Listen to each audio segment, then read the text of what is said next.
All right, we are back on the death lineup here, Brian and myself. And it looks like we're back on Facebook now. For those who listen only through the podcast, they may not know this, but we try to live stream this show to YouTube, to Twitter, to Facebook. And Facebook has been a little mean to us. Like, they don't tell me why they disallow my sharing. They just say, oh, just read the guidelines. And then I read the guidelines and I go, why did we get banned? So I'm not going to jinx it. I'm not going to say anything bad about Facebook right now because they may be listening and then they're going to ban me from streaming again. But at least for now, it looks like we're back on Facebook. And the reason why Facebook matters to us is because on the BSPN page, the Facebook page, we have like over 7,000 followers. So thank you to all of those people who are following. Very heavy Filipino living in the Philippines as well, because the Warriors have a very large fan base out there. And I can tell a lot of the people who follow us through the page are also in the Philippines. So shout out to everybody who's following on Facebook. All right, let's get to the nitty gritty here. It's been a little bit over a week since we last chatted after the draft. And so what happens after the draft is free agency. And during free agency, we knew the Warriors were going to possibly lose a couple of players because they sort of outplayed everybody's expectations. And the first player that they lost was Gary Payton II, the young glove. Brian, give me your thoughts. I know you love the young glove. Give me your thoughts on what you think. Why did they lose him? Can they afford to lose him? Is this going to come back and bite them in the butt? What are your thoughts on that? It's a tough loss. It wasn't just like a role player. Like for example, Bobby Portis for the Milwaukee Bucks was very important for them to keep after their title run the year before. And he's a really good role player, and so is Gary Payton. But I think the thing with Gary Payton is like he might be maybe the best guard defender in the league. Like when you think about all the great defenders, the Marcus Smarts, the Gary Paytons, the Drew Holidays, I think Gary Payton like competes with them in terms of just being like who can guard the point guard and the shooting guard the best. I think Gary Payton might be the best in the league. So that's like a huge tough blow. And I think that one's gonna sting when we play the Trailblazers and Gary Payton's just hounding Steph. I think MT or Kawakami said that, or Slater said that on The Athletic, but I totally agree. And I feel like the Warriors, out of all the championship teams you look at, this might be the worst job of retaining the roster from the championship teams. Like the Bucks did a pretty good job the year before that. I guess the Lakers kind of let people go, but the Lakers brought in talent because they thought that talent was going to be better, and it ended up not being. So they but with the Warriors, it kind of feels like we're just getting outpaid because we have the highest payroll.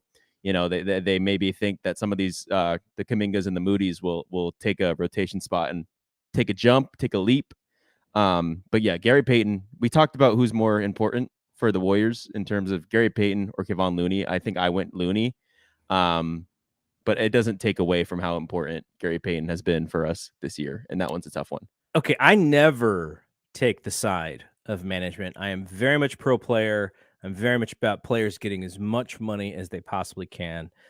The Warriors were a little hamstrung, and I think what happened is the fan base was like, you guys are already paying an exorbitant amount of money for the roster. What's an extra 30 million or whatever it would have taken for GP, because the contract was what 3 for 28 or something like that. So it was almost something like that. Almost 10 million a year.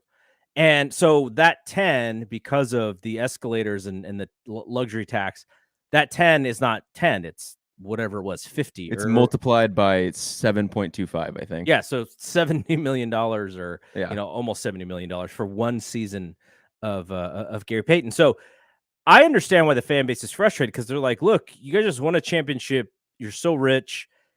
But at some point, we knew Lacob was going to say, okay, like we have to start thinking of, the next year and the next year and the next year. And so my interpretation of this is Wiggins is up at the end of this season, this upcoming season, right? So he's playing on a deal where this is his last year. Jordan Poole is up next year. He is playing on a deal that his rookie deal, which ends after this year.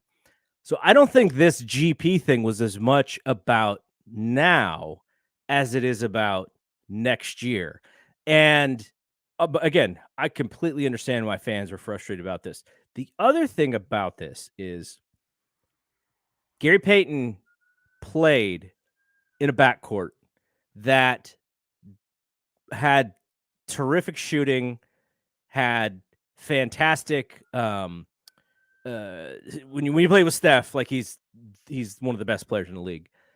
And some of what he did, he could do because he was not asked to play offense. Essentially, he was the JaVale McGee of just kind of backdoor, alley oops. You would see him go backdoor for rebounds and putbacks and such, but there was not a focus. Like they did not account for him to bring offense to this lineup. And so now you're a $10 million a year player. If you are playing for Portland, is that same expectation there? I don't think so, because Portland doesn't have the depth. Portland doesn't have Steph. Now they have Dame, and Dame is about as close as you're going to get to Steph from a point guard position when it comes to scoring. But the other pieces around him that enabled him to just focus on defense and not really have to do anything else, I think that is a big part of this as well. And I think what we may see, GP may make all league defense, all NBA defense, one of the three teams, but his value might not be as high, because what might expose him a little bit is that he may have more responsibility on the offensive end with Portland. And that's something that I'm interested in seeing. But I'm rooting for that guy. Like that guy, he works so hard to get where he's at. He was playing summer league last year, right? As a 28-year-old or whatever. Yeah. Which is amazing. And so all credit to what he's been able to do. I'm so happy that he got paid, because that's the whole goal of this thing, is to make a living and be a basketball player. But we'll see if playing in Portland he could do some of the same things, or if his value is a little bit less because Portland is not that good of a basketball team. That's going to be something I'll watch, and of course, rooting on for him as well. So you mentioned it, Looney versus GP, who's more valuable in the league? Like, to the rest of the 29 teams in the NBA, I kind of wonder if they had Gary Payton Jr. more valuable. But to the Warriors, I think Kevon Looney is more valuable. Yeah. And is there a stat in basketball that's like baseball's WAR stat? Is that wins above replacement? I'm sure there's one that's similar. I've got to think that Looney's is like higher than GP's for us. And like in context, if you don't get Looney, is James Wiseman, are you really about to throw him back in there in the fray as a starting center, or do you start small ball? Like you needed Looney. I didn't think there were many other options out there that fit in the system like Looney does. I know we were watching contracts, like guys signing deals. And I thought Looney were better. Looney was better than a lot of the guys that were signing deals, yet he still signed for less. He gets. Did you hear Nate Duncan with Anthony Slater? I did. What did you think about Nate Duncan's point, which was what the Warriors ask Looney to do is of lesser value than what some of those other bigs are asked to do by their teams, and thus that's why their value is higher on the open market? Yeah, that makes sense. I mean, he was saying that what's like the main play, the main play that every team runs, and it's pick and roll. And it's important to have a big, I guess, that can finish on the other hand and have a good, be good on offense, get a lob, throw it down. I remember last year, or it was this year. I think it was last year when Wiseman was hurt. And I think you pointed this out too.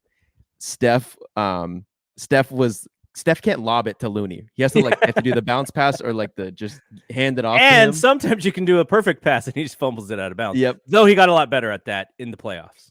Yes. And I remember Steph looking at Wiseman and like kind of having a conversation with him and saying, like, because I think Looney got the ball instead of instead of he didn't get the lob, he got the ball, and then does his pump fake, gets fouled, goes to the line. I think Steph was a little frustrated. Maybe that was his assist that he wanted, but he goes to Wiseman and he's like pointing to the sky like, this for Yeah. you, that would have been a lob, right? Yeah. So I just think that the like Duncan said, the main play everyone runs is pick and roll. You got to have a big that can finish on off of the pick and roll, and Looney kind of is not really that. So I mean, Looney is a turnover waiting to happen in the pick and roll. So I think he's right in the sense that what the Warriors, are asking Looney to do is essentially play good defense. If he gets switched onto a guard, he'll be fine. Rebound and just play within the system. If Steph's relocating, Looney's 100% sure waiting and ready to make that pass. There are guys that don't fit in the Warriors system. We saw it with Kelly Oubre. There are bigs that they could have brought in who are technically probably better than Looney, but maybe don't fit into the system. But when I was seeing like Hartenstein, Zubac, a lot of people, and probably rightfully so, have Nurkic ahead of Looney. Yeah, I'm not the biggest Nurkic got $70 million. Got a lot of money. A lot of these guys, I think, signed for more than Looney did. And I forget if it was Slater that was saying that like Looney kind of got in a pinch again with this contract year on how just that there wasn't much market out there for him, and he just ends up right back with the Warriors. Great for the Warriors. It's what he signed for is nothing to sneeze at for the normal human being, though. For Kevon Looney, I'm sure they probably had hoped that the market was a little bit bigger for him. But again, this is one of those things where, very similar to Gary Payton, Kevon Looney, because of the system around him and how well he has played into that system, he is so perfect for the Warriors. The other thing he doesn't really do is block shots, though he had a couple of games in the playoffs where you're like, oh, Looney can actually jump a little bit. There's a couple of putback dunks, that he had. So there are flashes of that stuff, but you can't expect that on a consistent basis. Hence the reason why they drafted James Wiseman instead of someone like a LaMelo Ball, because they wanted that ability for what Steph wants to do in those moments. What they could do with JaVale McGee back in the day. And I know like a lot of people are like, yeah, but we want Wiseman to be better than JaVale. Of course you want him to be better than JaVale, but JaVale also signed a big contract with Dallas. So good for JaVale. It was good to see that. So Young Remart says Curry is the best. He came from Facebook for those listening on the podcast. This is why I like Facebook, because get a lot of variety of people who are kind of checking in. Thank you, Remart. Okay, so some other things happen, and I'll put a little splash page up here. So obviously we talked about Kevon Looney, 3 for 25.5. Gary Payton leaves for 3 for 28 to Portland, and also Wilt Jr., Otto Porter, he left to go to Toronto. I believe his wife maybe is Canadian or something. Like there's a tie there from a family perspective for Otto. But man, Toronto is just building an entire team of guys who are like 6'8" with long arms. So he'll fit in perfectly.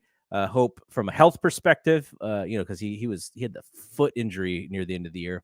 The Warriors also signed DiVincenzo, aka the Big Ragu, which is my favorite nickname. And you don't understand this nickname.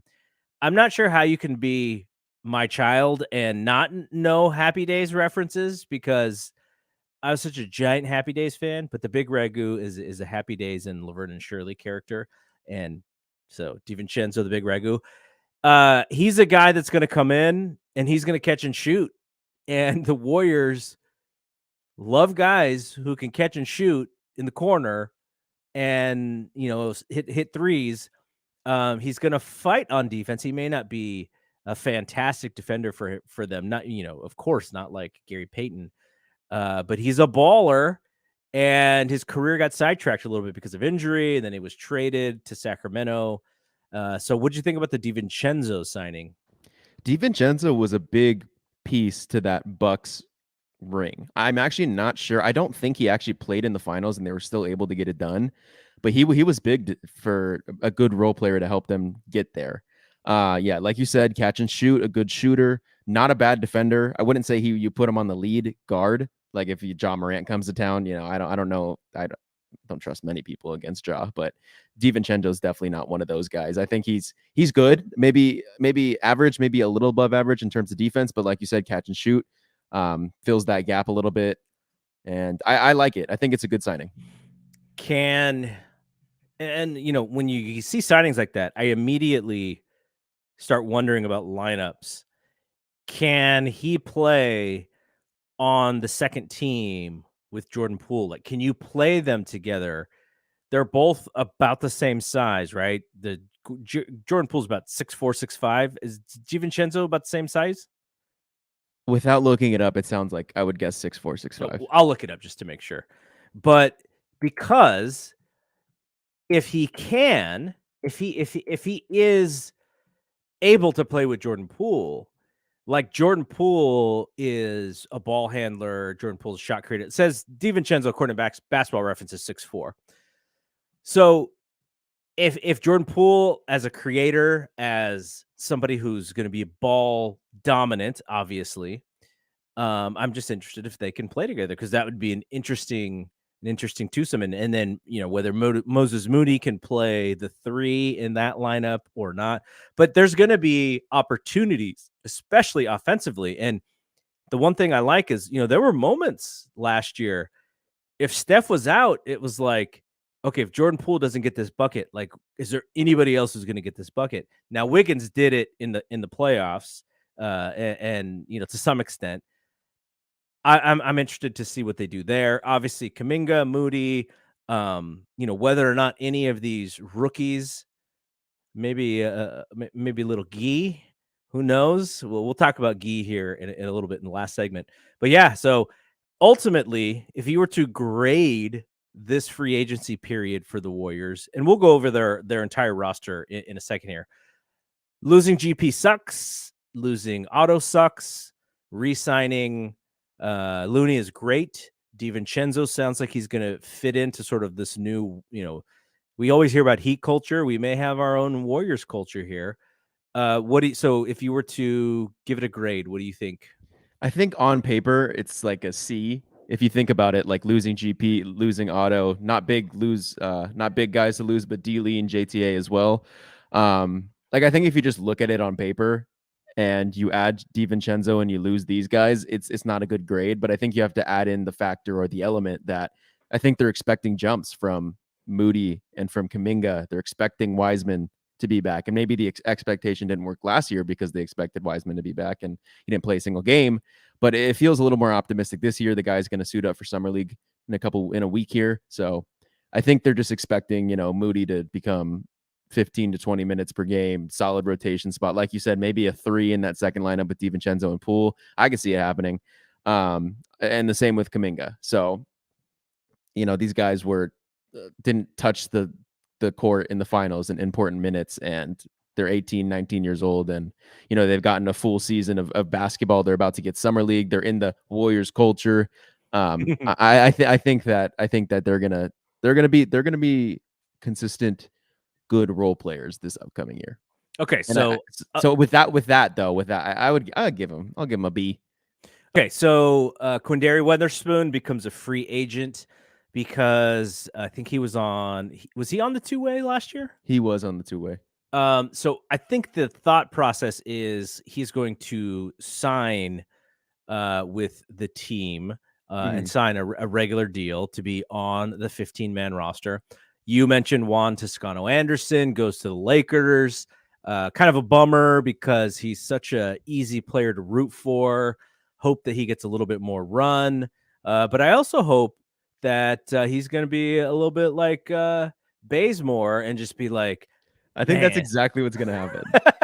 Man, I know, but in Bazemore's situation, he left the Warriors to go to Lakers. Toscano kind of knew that the Warriors were not going to be interested. So I'm interested how that works, because I think that when they don't put that qualifying offer on him, like, does that mean he can't come back? Or there's something with the rules, because I saw that when they didn't put the qualifying offer, the guy hadn't even signed anywhere yet, but it's like, thank you, Juan Toscano, for what you did, like on social media, and he hasn't even signed for the Lakers. So I'm guessing, like, if you don't put the qualifying offer or whatever, the tender or whatever it's called, then maybe you can't resign him. But now I'm wondering, like with Kunderi, we are able to resign him. Because I know the Pistons were doing that too with the man Luca Garza, and they just like put out like a thank you Luca Garza, and they just didn't give him the qualifying offer. Yeah, maybe they were just moving on, and they're like, hey, go find a deal because we need to move on. Yeah, It could be something like that. Another guy, Damian Lee, signs with the Phoenix Suns. He threw the first pitch at the Giants game, and then all of a sudden we started seeing Woj and Shams talk about how he's signing with the Phoenix Suns. Another good guy. I think if Steve Kerr didn't believe in him so much, I think the fan base would have been a little bit more open to him, maybe not being the best bench guy, but I think it's because Steve Kerr was just like, I believe in this guy. He works hard. He's going to get run. And we're like, no, why? But D Lee with the Suns. And then Chiozza, he's free agent. They are not going to bring him back more than likely. And Bjelica goes to play overseas, and he is not coming back. So there are multiple open spots on this roster. Andre Iguodala, also free agent. We'll see what happens with him. But so this leads to the roster question. So if we add Looney and DiVincenzo, that is to Curry, Thompson, Wiggins, Draymond, Wiseman, Kuminga, Jordan Poole, Moses Moody. That's 10. So they have 10 players locked in. Now, Patrick Baldwin Jr., he's going to be number 11. And Ryan Rollins. Ryan Rollins. I mean, he's not on a guarantee, right? He's a second round pick. My guess is they want him to be on the main roster, so that would be 12. Quindary, if they bring him back, which we think they will, he will come back and be number 13, and then Andre. Ooh. Andre is 14. And then Lester Quinones, as already signed a two-way deal, from what I understand, he would be 15. So that would lock in their roster. Now, the wild card is obviously Andre. Andre could not come back, right? He could definitely just be like, I'm out. Ryan Rollins, as a second-round pick, he's not on a guaranteed deal. So they could... I'm not exactly sure the rules. That's something that I need to learn actually a little bit. Is can you, if he's only on the 2-year guarantee, can you stash him in Santa Cruz, and does he count on your roster? That would be a question that I would have to figure out. But it doesn't sound like there's too many open spots on this team, and maybe the Andre one. And I'd rather have Andre than just about everybody, just because of what he means to the squad. Mm-hmm. But I don't know. Is there anyone else that could they make a trade? Is there going to be, no, a spot? Maybe someone gets hurt. Maybe the Rollins injury gives them a little bit of wiggle room so they can bring in more people.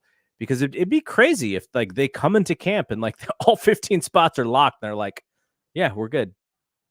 Yeah, I don't. When you said it like that, when you said it on paper, and when we started counting, I was like, damn, they really don't have any space there. Lester Quinones, you said two-year deal, isn't he on? No, I think he's on a two-way. He's on two-way. On a two-way, yeah. Okay, on a two-way. Man, then our guy Gui Santos. Yeah, that guy needs to spend a year in Santa Cruz. I don't really have an answer to that. I don't totally know, because you're right. They drafted 3 guys. 2 of them probably expected to be on the roster. Ryan Rollins breaks his foot, or it was found that he had a fractured foot, and he's sidelined for all of summer league, which I'm sure they were looking forward to watching to see if they were going to make that decision and put him on the roster. Man, yeah, I just didn't realize how many spots were filled. There may be roster machinations that I'm not smart enough to know about, that Slater will tell us about, that Nate Duncan will tell us about, but that's as far as I know it. So we'll have to wait and see on that. Okay. Before we get to the Summer League, which you and I and my dad, your grandfather, went to on Saturday, we got to answer this KD situation question. What is up with KD? So we learned on the morning of the first day of free agency that he wanted out. He talked to Brooklyn, wants a trade. How many years does he have left? 3 or 4 years? 4 years? 4 years. He's got 4 years left on the contract he just signed last year. Kyrie Irving opted into his option, and I'm not sure. When I first heard about this, I was like, "Oh, I think he's going to get traded." And then I looked at the deals that people are talking about. There's a Phoenix deal that's out there that may or may not work money wise and picks wise and cap wise. And what they would be getting back is a nice haul, but maybe not a KD haul. There's a couple of other deals. There's a Toronto deal out there. And then you look at the Warriors, and they have a tremendous prospects package, but they don't really have the draft picks as far, because they generally are going to be picking later. But what do you think is going to happen here with KD? Do you think he stays? Is Brooklyn going to play hardball with him? Is there an attractive package out there? And then, kind of where do the Warriors fit in this whole scenario? Ah, man. KD. I love the guy, but yeah, Yeah, this is quite the move. This is quite the flex for him, and it may backfire. I'd blame it, like, so much of it on Kyrie Irving, man. I blame so much of it on Kyrie Irving, and I was kind of looking forward to seeing that squad run it back with Kyrie, KD, and Ben Simmons. But my thing is, I've been listening to the Bill Simmons podcast. I did like an emergency podcast with the BAM guys, and I didn't even like think of this the easiest answer to this, which could be like he just might stay. Yeah, like at the end of all of this, he just might stay. On the BAM, we were just trying to concoct a ton of potential trades, and it's just that you're right. None of them are really a KD package. If you look at that Phoenix Suns one where it's going to be like Mikal Bridges, DeAndre Ayton, and picks, that's more of like a James Harden haul. yeah. When you looked at what the Brooklyn Nets gave to get James Harden, they gave Karis LeVert, Jared Allen, kind of a similar thing right there. There's Okay, no KD. What if Minnesota, like that scenario is not even like the crazy thing that Utah, was able to get from Minnesota, just from the amount of stuff that they were able to get, because Brooklyn doesn't have any of these. Brooklyn's pick scenario over the next few years is kind of junky. So, but they also can't lose, because if they lose, then the picks that they just sent all of these other teams in these trades, they're going to be really good picks. So there's no reason to tank. So you have no reason to tank. You want to be competitive. You got to get back something for KD that keeps you competitive. Mm-hmm. And I mean, that's why that Suns one kind of makes sense, because Ayton and Bridges paired with, I guess, Ben Simmons is a really good defensive unit when you think about it, but offensively they're not that great. But looking at, like, should we just talk about the Warriors one? Yeah, go for it. So what has been rumored? Wiggins, like the crazy one that we've seen is like Wiggins, Wiseman, Poole, Kuminga, and Moody. Is it all of those guys in that one we've seen? That sounds like kind of ridiculous. Yeah. And then you have to do picks. Yeah, my feedback on that is Wiggins in a package for KD makes a lot of sense. Mm-hmm. Wiggins and Wiseman in a package for KD makes a lot of sense. But once you start adding more to that, it doesn't make as much sense, because the Warriors have been strategically stacking all of these assets, either to be able to stay in this superstar ball game if they want, but also because there's this transition coming where Steph and Draymond and Clay are all in their younger to mid 30s. And so you want these younger players to play with them so they can gain the experience and they can get in the postseason and so you have this interesting way that Joe Lacob and Bob Myers are trying to fix this team for the next 5 years while still keeping the team really good today. And so you would throw that out for a 4-year run with KD and Steph, and Draymond is up. I think Draymond's contract is up not next year, but the year after. And I think Clay's is up 2 years after 2 years after next. So whatever it is, you're basically saying we're all in on these 4 guys for the next 4 years because that's our best opportunity to win, which is possibly fine. It's maybe what they would have done with the younger players as well. I just don't think they give up every asset for this guy, knowing that he could pull the same thing and say, "I'm frustrated here, trade me away." And at some point, when you continue to do that, it's a little bit of the boy who cried wolf, and other teams, don't blink as easily, which is why I think this was an interesting strategy for him because Brooklyn has all the leverage in this scenario.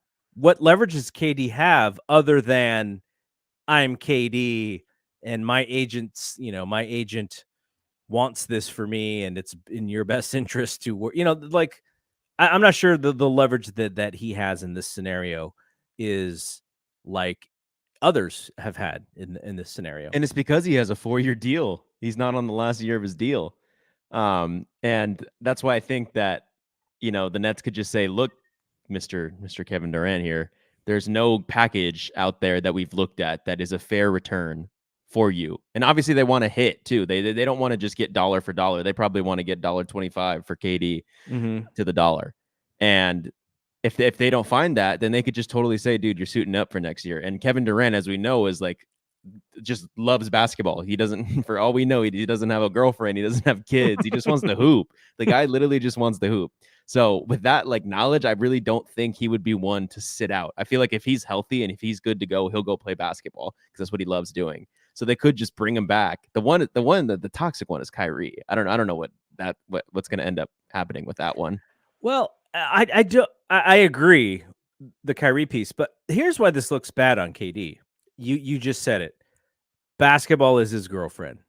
Basketball is the most important thing to him outside of his mama. Outside of the real MVP, his mom. When you decide that you are going to hitch your wagon to Kyrie Irving, that is not just a basketball decision. That is a business decision. You are partnering up with this guy as a business partner.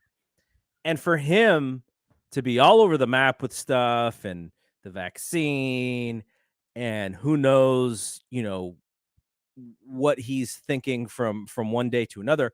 And I'm not saying that Kyrie's not a smart guy. I do believe he's a smart guy.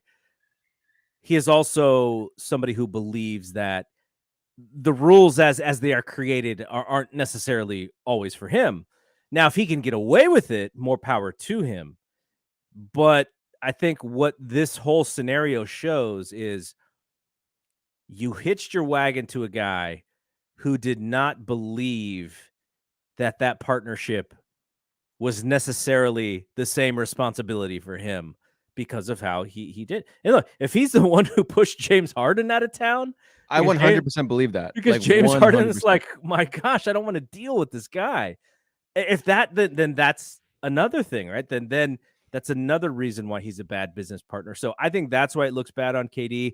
Maybe KD doesn't care, but the next time KD goes, hey, I want to pair up with this guy, whatever that team is going to be like, your judgment on the last one wasn't fantastic there, buddy. And, we may not go down that route again. I'm just wondering if, like, whatever team LeBron goes to, LeBron, like, whether it's said or not, kind of controls who is going to play with him. He has a large voice in the general manager. Did you see the Jeannie Buss thing today? Yeah, is that with the one that the I miss Kobe Bryant tweet? Yeah. Okay, so Jeannie Buss says, I miss Kobe Bryant. He would understand and explain everything that I'm not allowed to. Honestly, he was the greatest Laker ever. He understood team over self, meaning your rewards would come if you valued team goals over your own, then everything would fall into place. All can reply. Okay. Is that a shot at LeBron? Yeah, I felt like it. Because so somebody, one of my friends, he listens to a lot of the wrestling stuff that I do. His name is Kid Machiavelli on Twitter. He's been telling me, he's like, Jeannie's going to pick Rob over LeBron. And I'm like, I don't see it. I don't see a scenario in which Jeannie Buss goes executive over the top player or the most famous player in the league, the guy who's the biggest part of the NBA right now. And so he sent me that tweet and he said she's picking Rob over LeBron, and I said, okay, I would believe you if all the free agents the Lakers just signed weren't clutch guys, right? Like, from what I understand, a lot of these guys that they signed were clutch guys.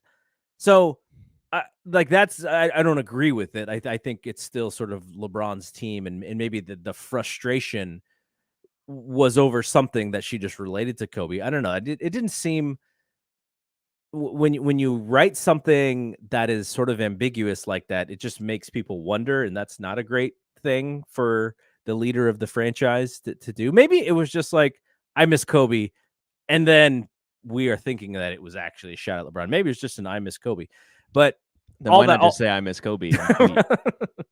all that to say, we're at an interesting place right now where players have so much control. The top players have so much control of their franchises, and yet Steph is the opposite of that. Now, I'm sure Steph has some control. He has some ideas. I'm sure he has a say. They go to him.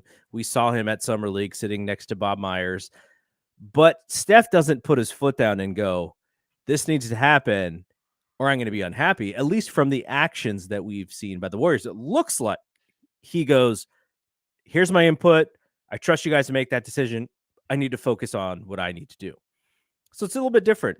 And what I wonder with here is if this KD moment is when the power that the players have accumulated in this situation where LeBron, you talk to certain people or you hear certain people and they're like, yeah, LeBron and his people really run the Lakers. Like, it's not as much about, the GM. It's like, what does LeBron want? Here's what LeBron wants. And in order for us to continue to have LeBron, we have to give him what he wants. Now, I don't know if it's that cut and dry. It may be different. That's sort of what you hear. Mm-hmm. It looks like KD tried to do the same thing. And I think he did do the same thing. But in this scenario, if this was LeBron and Jeannie, would we get this far with where LeBron is? It seems like LeBron would cover his tracks a little bit better here than KD did. Yeah. I mean, what? Kevin Durant like brings him and Kyrie Irving make this little pact to go to Brooklyn, and then it's like, oh wait, our buddy DeAndre Jordan has to come as well. Bad contract signing. That was the move number one. I'm assuming KD had to sign off or got the main sign off on, all those ring chasing vets that they brought in, whether it be Millsap, Blake Griffin, LaMarcus Aldridge, who else was it? Goran Dragic, Patty Mills. That's all. That seems like all. KD. I think Bill Simmons said that he might not have had much of a say in those. Seemed like not a bad idea to get someone like Millsap on your squad, but I'm assuming that Kevin had a lot of say in that as well. He says, and I'll preface this with who wouldn't, but he's like, anything it takes to get Harden. Like, we need that guy on our team. Do anything it takes. I guess who wouldn't at the time when Harden's coming off of the years he's coming off of, maybe looking a little chubby, but but they go and get Harden, and then the buddy that he attached himself to doesn't get the vaccine, regardless of your stance. He didn't play basketball. James Harden, then, in my opinion, that's why he left. He's frustrated because KD and Kyrie probably told him, like, you come here and we're gonna win some championships. That's what Harden's missing on his resume. He has like almost everything else, and he doesn't have a championship. That's probably what he wants. And Kyrie doesn't play basketball. I think there was a comment where Kyrie finally was able to come back.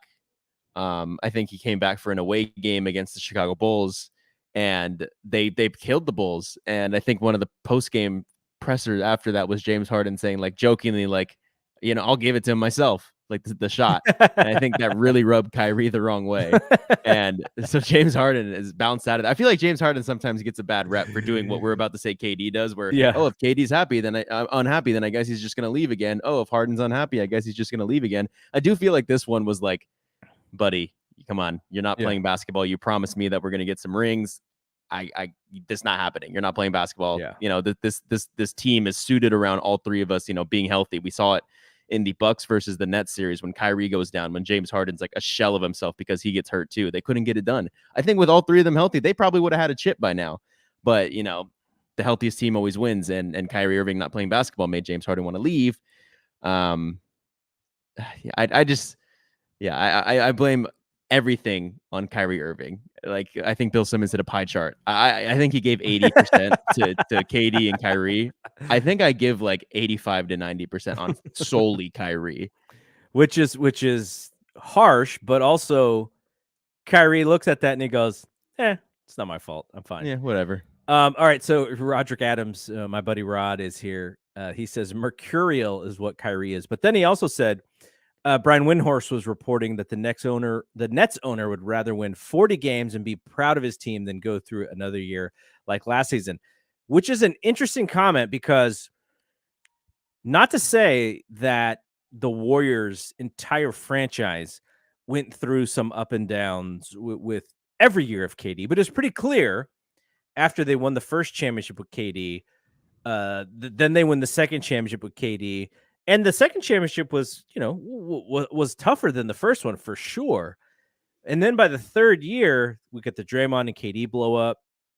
Draymond has been on his podcast to sort of explain what it was about, which he was talking about how, Steph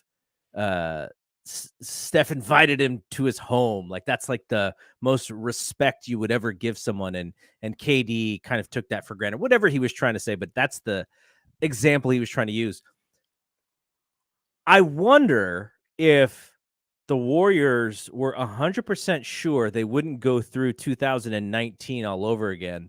I wonder if they'd be more apt to give up some of the assets that they do have for him, but they probably have very clear memories of 2019 and how that whole thing ended. Mm-hmm.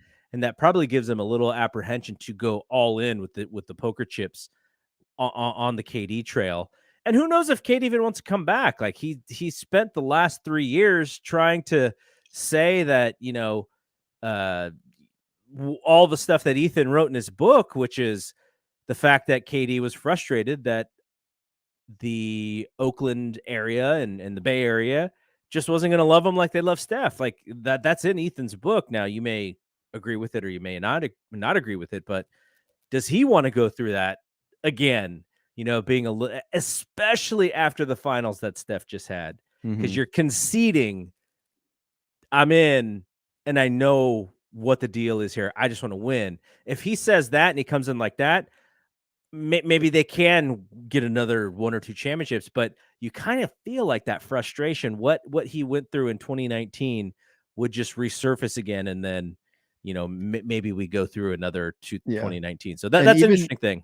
And even though it's a trade, if he signs off on it, which I don't know how much say he has in this with 4 years left on his contract, but if he signs off on that and makes the Warriors, I guess, a preferred trade destination, like everything that happened in 2017, when it's the fans, the snake, like he's one of the most hated players in the NBA still to this day because of what he did in 2017. That just all resurfaces too. That just paints him as like the weakest player in the NBA, has to go back to Stephen Curry to win a ring. But if you look at it on paper, if the Warriors get Kevin Durant, and even if they lose all of that stuff, you can guarantee at least 2 rings in the next 4 years. Like, they will be title favorites every year until he leaves. The only thing that would hold them back is injuries, because they would have Steph, who has been great, but still has, an ankle situation that we almost thought was gonna screw them in this finals. You have KD coming off of an Achilles. You have Clay coming off of an Achilles and an ACL. And we went through this whole thing with Draymond's calf, which was really about his back, that we didn't really know what it was about. So that's an old team. And, Steve Kerr. Oh man, Steve Kerr's back problems may flare up trying to figure out how to play some guys and lessen the minutes. I mean, that would be quite the puzzle too. All right. We talked a lot about KD. This is probably not going to be the last time we talk about KD. I'm sure next week we'll have another conversation here. But before we get out of here, I do want to mention we went to Summer League on Saturday. Now, the California Classic is in Chase Center. and there are 2 days, Saturday and Sunday, of basketball. And then and then the whole thing moves to Vegas. So you kind of just texted me out of the blue and was like, "Do you want to go?" I was like, "Oh yeah, this sounds really fun." I didn't even. It was like so much more fun than I imagined that it was going to be. We got to see all kinds of people, all kinds of everyone. On all the young players were there, even though they weren't playing. Like Wiseman, Moody, Quindary, Rollins, PBJ. PBJ. They were all there. They couldn't play. Only nobody played from the main team. They were there. Steph was there with his son. D. Lee was there. Seidel was there. Bob Mike Brown. Myers, Mike Brown was in the house. Lacob. We didn't see Kerr. I didn't even see Lacob. You saw him? I saw Lacob. He was walking back from Steph's section at Okay, like one point. but ultimately, now that's the fun part. Just seeing people, probably easier access. Anthony Slater walked by and you yelled out Slater. I think you scared the poor guy because you were so close. We were so close to him. He kind of turned around and just kind of waved, And I told you that you should have talked about the BAM pod, and he would have I know. definitely remembered you if you would have I just know. said that. But overall, like, what was the experience like? Because you're into these prospects, you're into the young players, you're into seeing Keegan Murray and how he fits, against the NBA guys. So, what was your overall impression of Summer League? It was so fun because I'm not gonna say like the dollar amount that we spent, but in the regular season, I bet you the seats we got go for hundreds and hundreds of dollars. Yeah, probably But like $500. because My it's the summer guess. league, we get that at a way discounted price. So we were just like third row. And if you look at the TV, we're on like every single possession on TV. And yeah, you're just so close to the prospects. And, maybe they don't think they're big shot yet. So it feels like easy access to say what's up or something. But, it was cool seeing what first game was Lakers versus Heat. Saw Jamari Bouye. Shout out to Jamari because he went to high school in my conference. And he's on I think he's just on a summer league deal right now with the Heat. Who else? Scottie Pippen Jr., Sharif O'Neal, Lakers rookie Max Christie. Who else? Just like tons and tons of prospects on the Heat side. Nikola Jovic. NBA retweet took my photo and put it in their feed. Just straight from your feed. They tagged me. They tagged me in it, and it's currently at 426 hearts and 26 retweets. So it's just a photo of Scottie Pippen Jr. and Nikola Jovic just in the same shot. So yeah, as like in the sense of like a breaking news or something. Like it felt like we had that access. Like we could be the people that just took the video and posted it, and got a ton of publicity because we were the ones to post it first. Like that's kind of how it felt, and I was trying to semi take advantage of that, but my camera ended up dying when Keegan started going off. But yeah, I really want to see Keegan. 4th pick overall. I wasn't too high on the pick because I think Jaden Ivey is going to turn into something better than what Keegan Murray is ever going to be, but he was really good. And so he was a man amongst boys for sure. Yeah. And then on the Warriors side, even though all of our guys were out, like you said, all sitting on the sidelines, basically no one available. It was cool seeing a guy like Gui Santos getting a shot, like getting like the opportunity and he seized the opportunity when all these guys were out. I like Lester Quinones. Awesome. Okay, let's go back to Guy for a second, because when we were watching this game, it felt like we were watching a moment that that may play into sort of the future.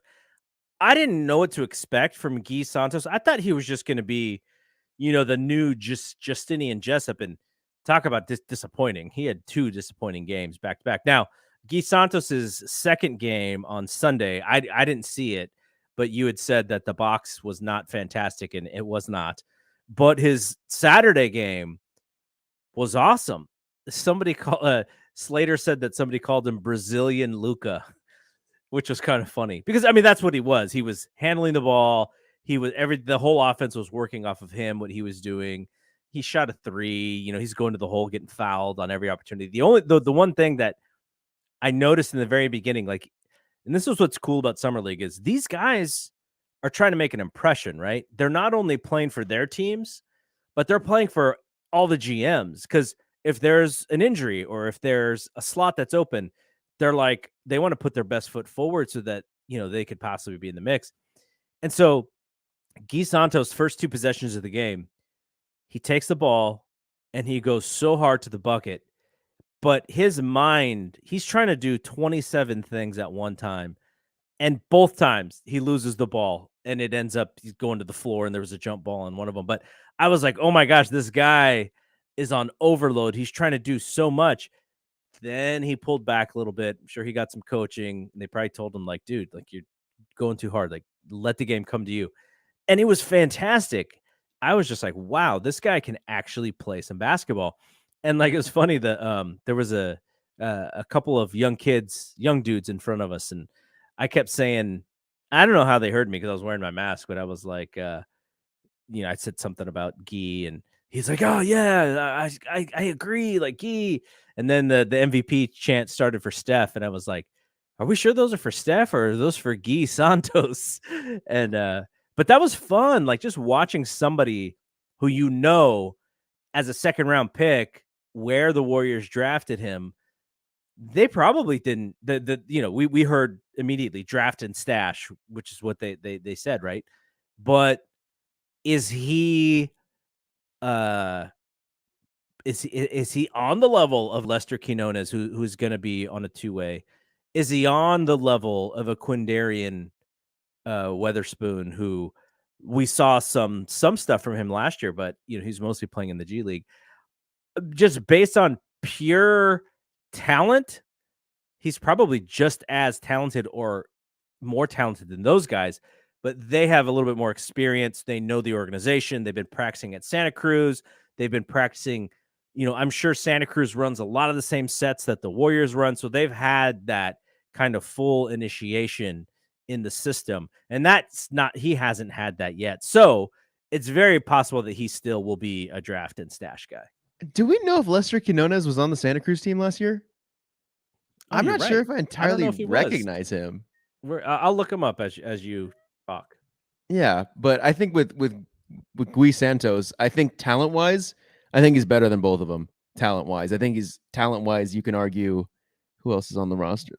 God, this might hot take, I guess. DiVincenzo. I think Guy Santos has more to his bag. He obviously has the height, he has the wingspan to be a better player with better potential. But what he's like not that at all right now. Like you could tell the recklessness, the doing too many things at once. I feel like his handle isn't totally as established as you'd want it to be. He was getting a lot of foul calls, but guess what? Rookies don't get foul calls like that in the league. How many foul calls did Jonathan Kuminga get? And I feel like Jonathan Kuminga got fouled on every play because he was going so hard to the hoop. And Guy Santos is just not going to get that type of whistle. So I want there to be a way. I don't know. Again, we don't really know how these things work but like he needs to be in Santa Cruz. Yeah. Like the whole season. Like he can't go back to Brazil. That's just what I think. So Lester Quinones, you're 100% right. I was wrong on him. He was they signed him out of Memphis, and he played 3 years at Memphis, undrafted. He doesn't have really any eye-popping stats from college, though he shot three-pointer last 2 years of his college career, 40% and 39%. And when we watched him, he definitely was a player. I think he had 19 points in the second game that we didn't go to. So yeah, I mean he's on the radar. So what I said about him over Guy does not relate, but the Weatherspoon scenario does. But yeah, there's some options there, and it's going to be fun to see what they do, because if you're Bob Myers, you're like, okay, the top half of our roster is just like completely it's set. Now what can they do with sort of this bottom half and some of these Santa Cruz players? Maybe how do you improve that part of your roster, all of that stuff. So that'll be interesting to see how he does that. Any other takeaways from Summer League? Anything else cool that you thought that happened? Because I mean, we talked about doing it again next year, and maybe instead, going to Vegas is fun, and doing the Vegas Summer League thing, I would suggest to do that at least once. But heck, it's right in our backyard. We might as well go. Maybe even go to both days next year. Mm-hmm. It feels like there's going to be no Keegan Murray next year because I think it is these 4 teams. That's the California Classic. For some reason, Miami's in it. Well, yeah. How's the But Heat in this thing? I don't know. But I'd assume all 4 of those teams to not be like bottom 4 teams to get a good pick. So I mean, I think it's like that kind of top pick is probably not going to be there, but still, it was so much fun. I would love to go again, and I think we should get the same seats, if not better, and take advantage of the Totally. cheaper seats. But yeah, that was totally one of the most fun I've had at a Warriors game. Especially it was back-to-back games.